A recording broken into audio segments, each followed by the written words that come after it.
आज भी उतनी प्रखर है जितनी स्वतंत्रता संग्राम के दिनों में थी।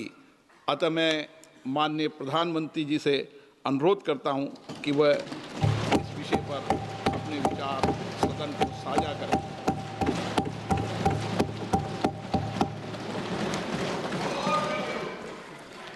आदरणीय अध्यक्ष महोदय, मैं आपका और सदन के सभी माननीय सदस्यों का हृदय से आभार व्यक्त करता हूं कि हमने इस महत्वपूर्ण अवसर पर एक सामूहिक चर्चा का रास्ता चुना है, जिस मंत्र ने, जिस जयघोष ने देश की आजादी के आंदोलन को ऊर्जा दी थी, प्रेरणा दी थी, त्याग और तपस्या का मार्ग दिखाया था, उस वंदे मातरम का पुण्य स्मरण करना इस सदन में हम सबका ये बहुत बड़ा सौभाग्य है। और हमारे लिए गर्व की बात है कि वंदे मातरम के 150 वर्ष निमित्त इस ऐतिहासिक अवसर के हम साक्षी बन रहे हैं।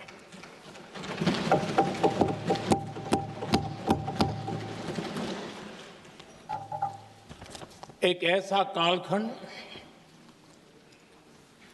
जो हमारे सामने इतिहास की अनगिनत घटनाओं को अपने सामने लेकर के आता है। ये चर्चा सदन की प्रतिबद्धता को तो प्रकट करेगी, लेकिन आने वाली पीढ़ियों के लिए भी, दर पीढ़ी के लिए भी ये शिक्षा का कारण बन सकती है, अगर हम सब मिलकर के इसका सदुपयोग करें तो। आदरणीय अध्यक्ष जी, एक ऐसा कालखंड है जब इतिहास के कई प्रेरक अध्याय फिर से हमारे सामने उजागर हुए हैं। अभी अभी हमने हमारे संविधान के 75 वर्ष गौरवपूर्व मनाए हैं। आज देश सरदार वल्लभ भाई पटेल की और भगवान बिरसा मुंडा की 150वीं जयंती भी मना रहा है। और अभी अभी हमने गुरु तेग बहादुर के 350वां बलिदान दिवस भी मनाया। और आज हम वंदे मातरम की 150 वर्ष निमित्त सदन की एक सामूहिक ऊर्जा को, उसकी अनुभूति करने का प्रयास कर रहे हैं। वंदे मातरम 150 वर्ष की यात्रा अनेक पड़ावों से गुजरी है, लेकिन आदरणीय अध्यक्ष जी, वंदे मातरम का जब 50 वर्ष हुए तब देश गुलामी में जीने के लिए मजबूर था। और वंदे मातरम के 100 साल हुए तब देश आपातकाल की जंजीरों में जकड़ा हुआ था।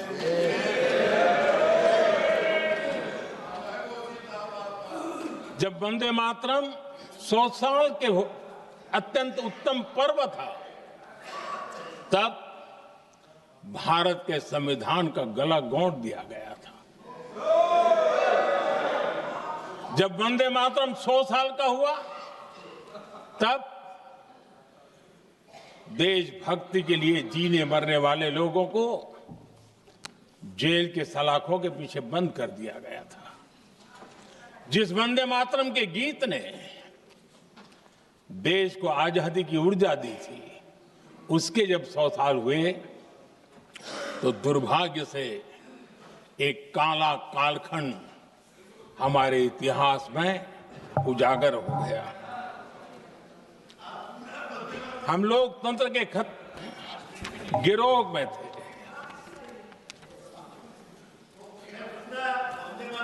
आदरणीय अध्यक्ष जी, 150 वर्ष उस महान अध्याय को, उस गौरव को पुनः स्थापित करने का अवसर है और मैं मानता हूं सदन ने भी और देश ने भी इस अवसर को जाने नहीं देना चाहिए।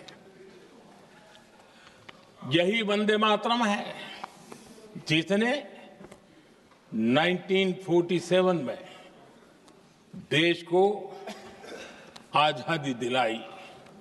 स्वतंत्रता संग्राम का भावात्मक नेतृत्व इस वंदे मातरम के जयघोष में था। आदरणीय अध्यक्ष जी, आपके समक्ष आज जब मैं वंदे मातरम 150 निमित्त चर्चा के लिए आरंभ करने खड़ा हुआ हूं, यहां कोई पक्ष प्रतिपक्ष नहीं है, क्योंकि हम सब यहां जो बैठे हैं एक्चुअली हमारे लिए रण स्वीकार करने का अवसर है कि जिस वंदे मातरम के कारण लक्षावधि लोग आजादी का आंदोलन चला रहे थे और उसी का परिणाम है कि आज हम सब यहां बैठे हैं।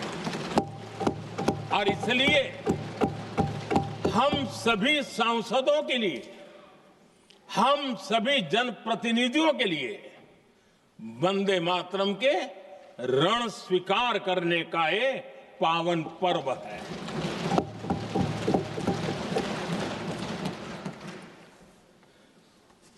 और इससे हम प्रेरणा लेकर के वंदे मातरम की जिस भावना ने देश की आजादी का जंग लड़ा, उत्तर दक्षिण पूर्व पश्चिम पूरा देश एक स्वर से वंदे मातरम बोल के आगे बढ़ा।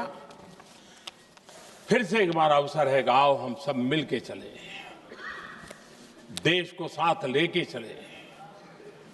आजादी के दीवानों ने जो सपने देखे थे, उन सपनों को पूरा करने के लिए वंदे मातरम 150 हम सबकी प्रेरणा बने, हम सबकी ऊर्जा बने और देश आत्मनिर्भर बने। 2047 में विकसित भारत बना करके हम रहे, इस संकल्प को दोहराने के लिए ये वंदे मातरम हमारे लिए एक बहुत बड़ा अवसर है। आदरणीय अध्यक्ष जी, दादा तबीयत तो ठीक है ना? नहीं, कभी कभी इस उम्र में हो जाता है। आदरणीय अध्यक्ष जी, वंदे मातरम की इस यात्रा की शुरुआत बंकिम चंद्र जी ने 1875 में की थी और गीत ऐसे समय लिखा गया था जब 1857 के स्वातंत्र संग्राम के बाद अंग्रेज सल्तनत बौखलाई हुई थी, भारत पर भांति भांति के दबाव डाल रही थी, भांति भांति के जुल्म कर रही थी और भारत के लोगों को मजबूर किया जा रहा था अंग्रेजों के द्वारा। और उस समय उनका जो राष्ट्रीय गीत था, गॉड सेव द क्वीन, इसको भारत में घर घर पहुंचाने का एक षड्यंत्र चल रहा था।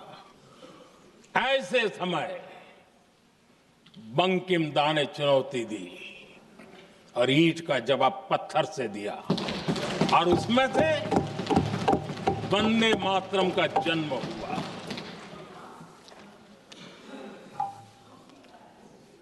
इसके कुछ वर्ष बाद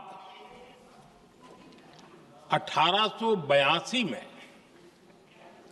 जब उन्होंने आनंद मठ लिखा तो इस गीत का उसमें समावेश किया गया। आदरणीय अध्यक्ष जी, वंदे मातरम ने उस विचार को पुनर्जीवित किया था जो हजारों वर्ष से भारत की रग रग में रचा बसा था। उसी भाव को, उसी संस्कारों को, उसी संस्कृति को, उसी परंपरा को उन्होंने बहुत ही उत्तम शब्दों में, उत्तम भाव के साथ वंदे मातरम के रूप में हम सबको बहुत बड़ी सौगात दी थी। वंदे मातरम ये सिर्फ केवल राजनीतिक आजादी की लड़ाई का मंत्र नहीं था। सिर्फ हम अंग्रेज जाए और हम खड़े हो जाए, अपने राह पर चले, इतने मात्र तक वंदे मातरम प्रेरित नहीं करता था, उससे कहीं आगे था। आजादी की लड़ाई इस मातृभूमि को मुक्त कराने का भी जंग था। अपनी मां भारती को उन बेड़ियों से मुक्ति दिलाने का एक पवित्र जंग था। और वंदे मातरम की पृष्ठभूमि हम देखें, उसके संस्कार सरिता देखें, तो हमारे यहां वेद काल से एक बात बार बार हमारे सामने आई है। जब वंदे मातरम कहते हैं तो वही वेद काल की बात हमें याद आती है। वेद काल से कहा गया है, माता भूमि ही पुत्रो अहम पृथिव्याः, अर्थात ये भूमि मेरी माता है और मैं पृथ्वी का पुत्र हूं। आदरणीय अध्यक्ष जी, यही वो विचार है जिसको प्रभु श्री राम ने भी लंका के वैभव को छोड़ते हुए कहा था, जननी जन्मभूमिश्च स्वर्गादपि गरीयसी।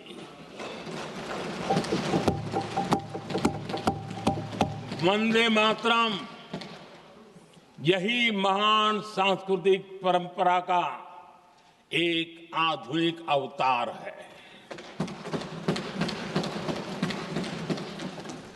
आदरणीय अध्यक्ष जी,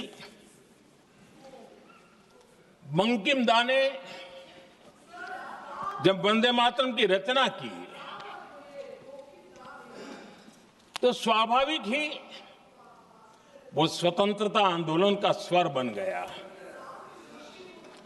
पूरब से पश्चिम, उत्तर से दक्षिण, वंदे मातरम हर भारतीय का संकल्प बन गया। इसलिए वंदे मातरम की स्तुति में लिखा गया था, मातृभूमि स्वतंत्रता की वेदिका पर मदोमय, मातृभूमि स्वतंत्रता की वेदिका पर मोदमय, स्वार्थ का बलिदान है यह शब्द है वंदे मातरम। है सजीवन मंत्र भी यह विश्व विजयी मंत्र भी, शक्ति का आह्वान है यह शब्द वंदे मातरम।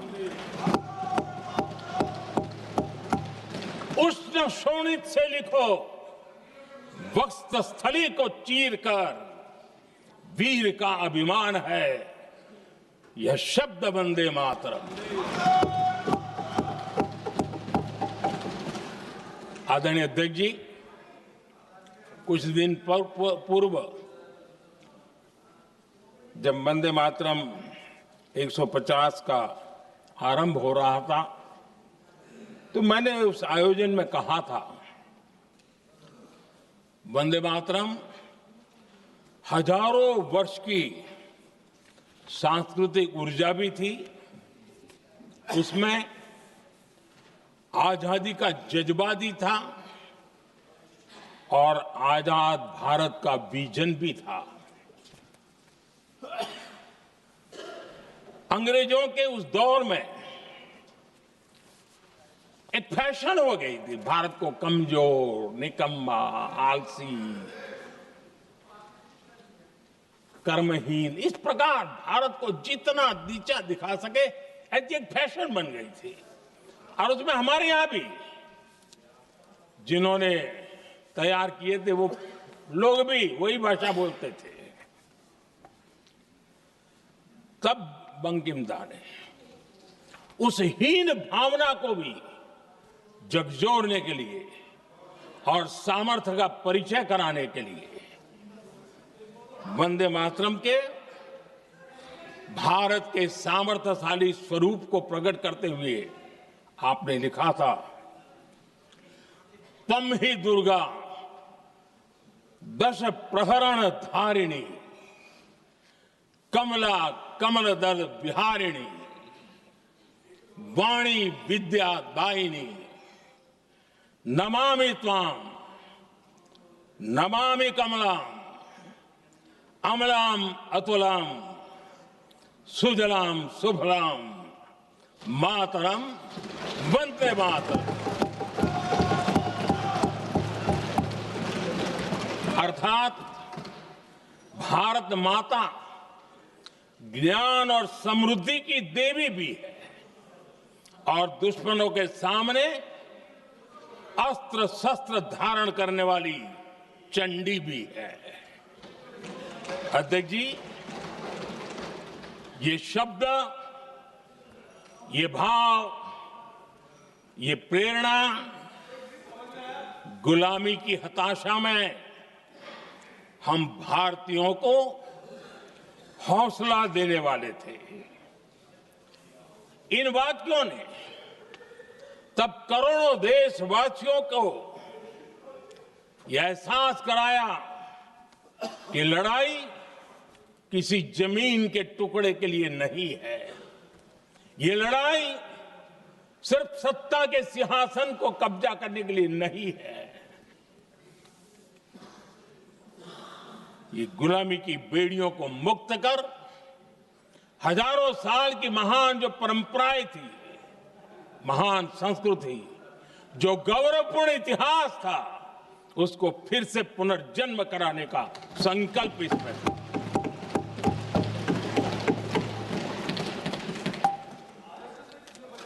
आदरणीय अध्यक्ष जी,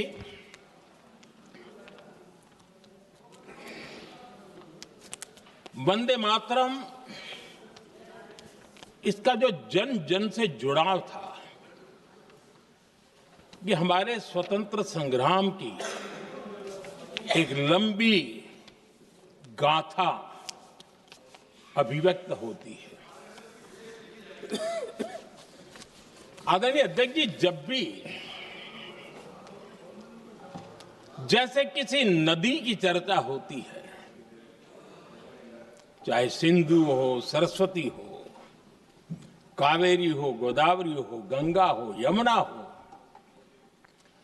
उस नदी के साथ एक सांस्कृतिक धारा प्रवाह, एक विकास यात्रा का धारा प्रवाह, एक जन जीवन की यात्रा का प्रवाह उसके साथ जुड़ जाता है।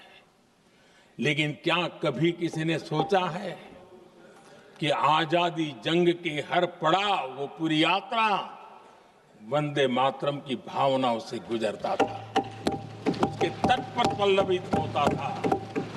ऐसा भाव काव्य शायद दुनिया में कहीं उपलब्ध नहीं होगा। आदरणीय अध्यक्ष जी,